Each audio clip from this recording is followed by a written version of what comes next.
રોમ રોમ ભાઈઓ. કેમ આટલી બધી વાર લાગી? હું તારી ક્યારની રાહ જોતી હતી. મમ્મી એ તો થોડી ટ્રાફિક હતી ને એટલે. મમ્મી એક વાત કહું, ગુજરાતી વાળા મેડમે છે ને મને એક નિબંધ લખવા દીધી હતી.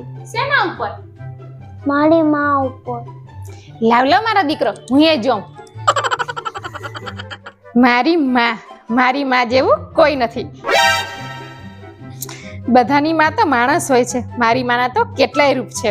પપ્પા કે છે એ નાગિન છે, નાની કે છે મારી દીકરી તો ગાય છે, નાના કે છે બિલાડી જેવી કોઈની સગી નથી, દાદી કે છે પોપટ જેવી બકબક જીભ ચલાવે છે, પણ મને તો મારી માં સિંહણ લાગે છે.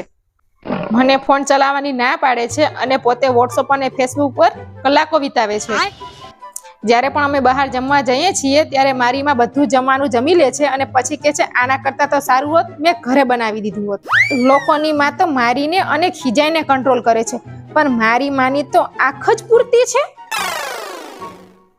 જ્યારે મારી ફઈ મને પૈસા દઈને જાય છે ને તો મારી માં એ પણ લઈ લે છે અને કહે છે કયા પૈસા? મારી માં ઘણીવાર પપ્પા પાસે ખોટું પણ બોલે છે અને મને કહે છે ખોટું બોલવાથી પાપ પડે છે. મારી માંથી તો હું શું, પપ્પા અને આખી સોસાયટી ડરે છે. પપ્પા કહે છે જ્યારે મારી માએ નાના નાનીના નાકમાં દમ કરી નાખ્યો હતો ને ત્યારે મારા પપ્પા મસીહા બનીને મમ્મીને લઈ ગયા. આ છે મારી માની કહાની. ઉભો શું છે તને? આવું લખાય હે?